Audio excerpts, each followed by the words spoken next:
ഇന്ത്യയിൽ പൗരാണിക ആരോഗ്യ പരിപാലന സമ്പ്രദായങ്ങളിൽ വളരെ പ്രധാനപ്പെട്ട സ്ഥാനമാണ് യോഗയ്ക്കുള്ളത്. ഇന്ത്യ ലോകത്തിന് നൽകിയ സംഭാവനയാണ് യോഗ. മനുഷ്യനെ ശാരീരികമായി, മാനസികമായി, ആത്മീയമായുള്ള ഉന്നതിയിലേക്ക് നയിക്കുക എന്ന ഉദ്ദേശത്തോടു കൂടി രചിക്കപ്പെട്ട കൃതിയാണ് അഷ്ടാംഗ യോഗ. പതഞ്ജലി മഹർഷിയാണ് ഈ ഗ്രന്ഥത്തിൻ്റെ രചയിതാവ് എന്നാണ് ഞാൻ മനസ്സിലാക്കുന്നത്. അതുകൊണ്ടായിരിക്കാം യോഗയെ ഒരു ബിസിനസ് ആക്കിയ ബാബ രാംദേവ് തൻ്റെ തരികിട ഉൽപ്പന്നങ്ങളുടെ പേര് പതഞ്ജലി എന്നാക്കിയത്. യോഗ എന്ന വാക്കിൻ്റെ അർത്ഥം ചേർച്ച എന്നാണ്.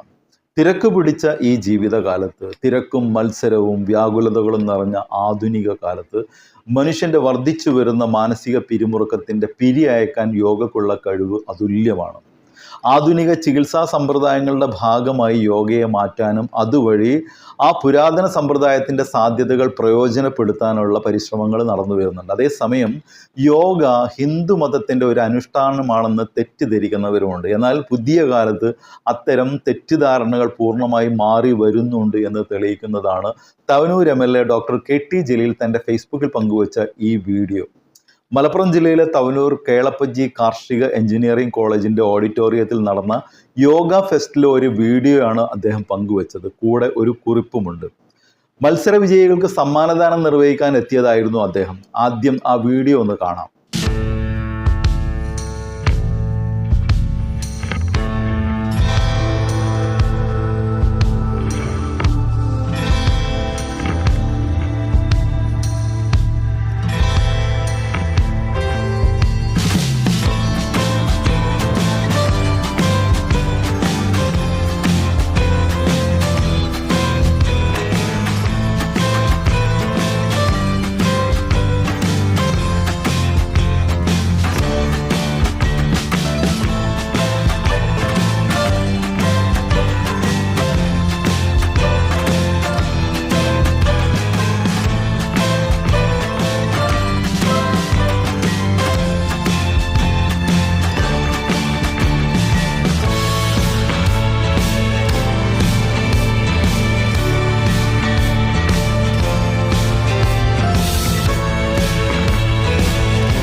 എന്നാൽ ഈ വീഡിയോയുടെ കൂടെ അദ്ദേഹം കുറിച്ച കുറിപ്പിൽ മലപ്പുറത്തെ പെൺകുട്ടികളിലുണ്ടായ മാറ്റത്തെക്കുറിച്ചും യോഗ അഭ്യസിക്കുന്നതിൻ്റെ പ്രാധാന്യത്തെക്കുറിച്ചും അദ്ദേഹം പറയുന്നുണ്ട്. യോഗ ജിഹാദ് അല്ല, മലപ്പുറത്തെ പെൺകുട്ടികൾ അടപടലം മാറി. മലപ്പുറം ജില്ലാ യോഗ ഫെസ്റ്റ് ഇന്നലെ തവനൂർ കേളപ്പജി കാർഷിക എഞ്ചിനീയറിംഗ് കോളേജിന്റെ ഓഡിറ്റോറിയത്തിലാണ് നടന്നത്.